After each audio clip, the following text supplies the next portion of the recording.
Siaga Pratama FC akhirnya menjadi kampion pada final turnamen Ade Yasin Bogor Junior League usia 17 yang berlangsung di Stadion Pakansari Cibinong.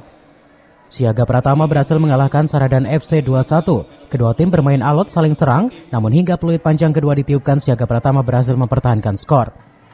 Wenda selaku pelatih mengaku bangga atas capaian ini. Ia memuji para pemainnya bermain apik dan juga kompak.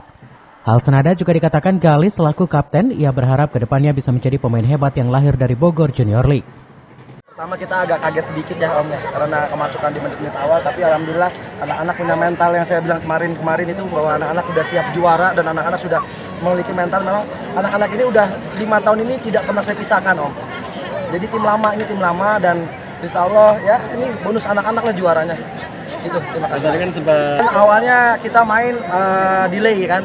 Saya bilang udah kalau misalkan teman-teman memang masih punya tenaga dan lain-lain, selesaikan, dan anak-anak ini menyelesaikan semuanya dengan baik dan sesuai dengan apa yang saya mau, gitu aja. Bisa mempertahankan juara Liga Regional ini. Terus ke depannya gimana? Depannya saya semoga nambah naik lagi.